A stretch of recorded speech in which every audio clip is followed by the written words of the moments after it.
What do you think is the most important portion of this bill in terms of trying to place new limits on ICE? Well, I mean, ICE has gone into these communities, and they're tearing places apart. Just overwhelming places like Minneapolis with the very aggressive tactics. What we try to address in the legislation is getting at the core of some of the bad things that have happened in cities. So, you know, specific parts of the bill address some of those issues. Let me give you an example. Deadly use of force. You know, my parents are both police officers. That's my dad's police jacket up there from West Orange, New Jersey, hanging on the wall. You need to be, you know, really careful, and especially when it comes to vehicles. You know, there should be, you know, training and requirements that there's a very high standard for use of deadly force. And then when somebody is injured, that there should be an affirmative requirement that you provide some medical aid to the person, you know, who is injured. They go from, even if when it's justified, but if it's not justified either, you have to, you know, provide aid to the person.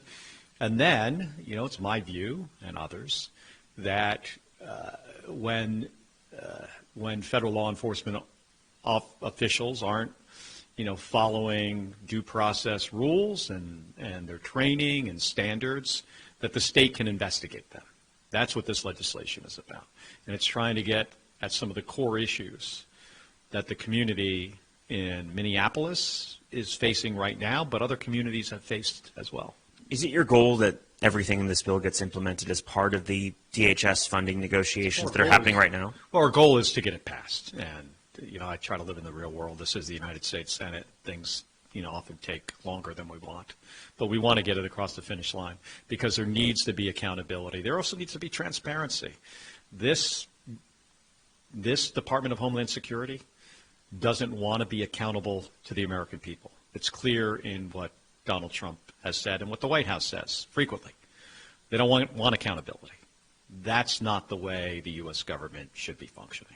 There's certainly a lot of Democratic protesters in the streets who are calling to abolish or defund ICE. Are those calls a mistake? Do you disagree with those calls? I understand why people are upset in Minneapolis. I mean, thousands of ICE agents. Asking U.S. citizens, prove you're a citizen, like right now. Otherwise, we're hauling you in. They're throwing people into cars.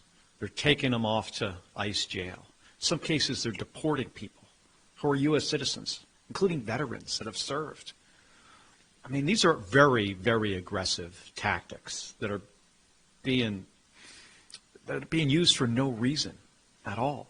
This president ran on like getting rid of criminals and gang members and drug dealers, felons, that he was going to have ICE find these people and deport these people.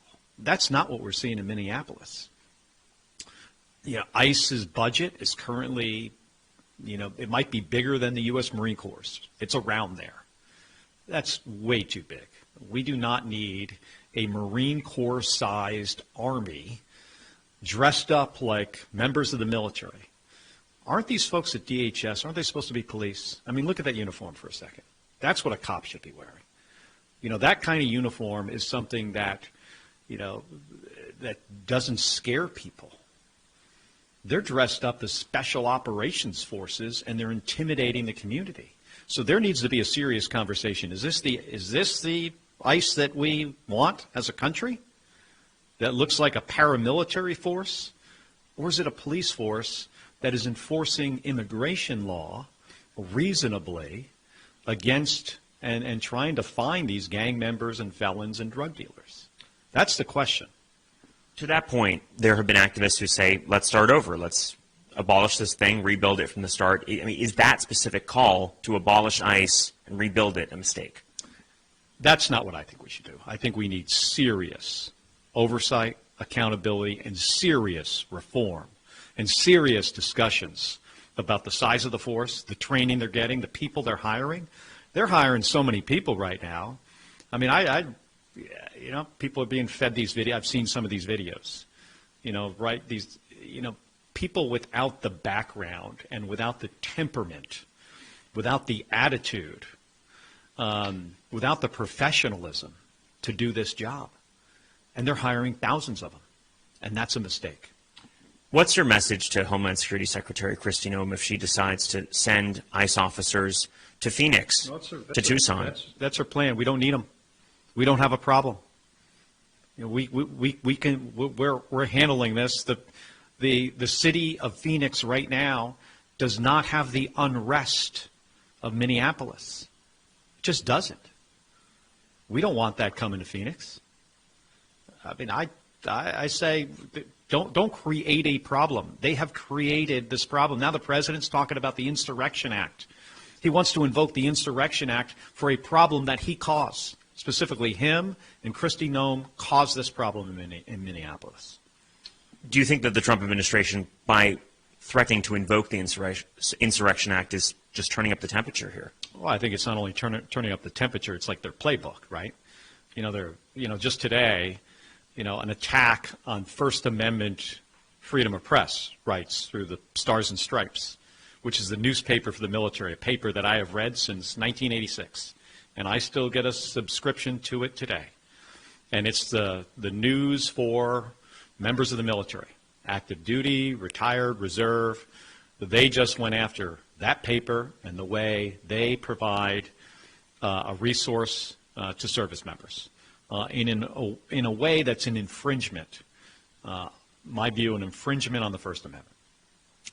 They're checking off all the boxes, and I think the Insurrection Act is another one. To that point, we've seen activists in Minneapolis, some in Phoenix, who are in the streets filming these interactions with ICE officers trying to exercise their First Amendment rights. What's your message to those people? Are you concerned that by doing so that could be a provocative behavior for ICE agents? Well, it shouldn't be provocative. I mean, filming somebody, filming a protest, filming federal law enforcement in your community should not be provocative. I mean, it just shouldn't be. And these folks have a right to do that.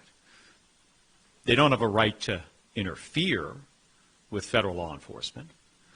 So, my message to them is if you want to be out there and protest, that's your right.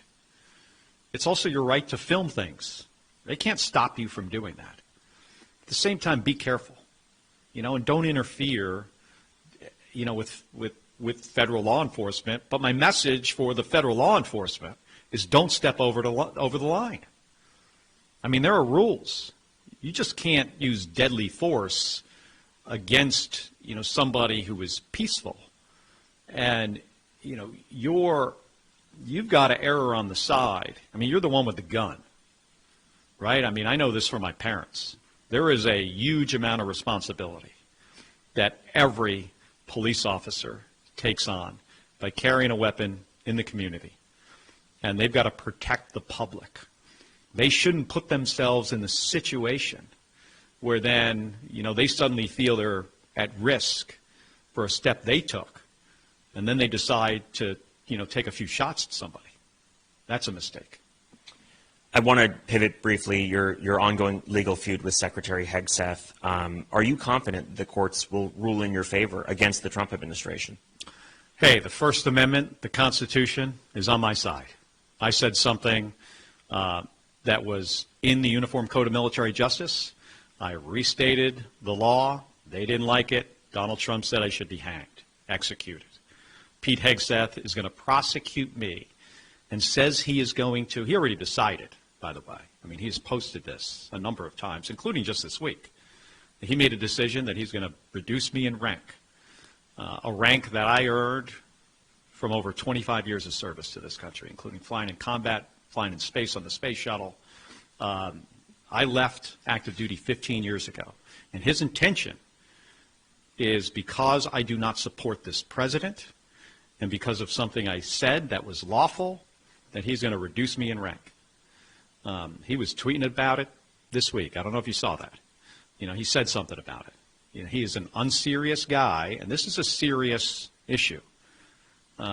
So I would suggest that he, at this point, he keeps his mouth shut. Senator Slotkin has now been targeted as well. Some of your other colleagues who were on that video with you are now being targeted by the Trump administration. Have you spoken to them, or are you concerned that they are in the same situation as you now? Yeah, we both have, all six of us have the situation with DOJ. I've got the added, issue with them going after me because of my 25 years of service in the United States Navy. So that's a separate thing.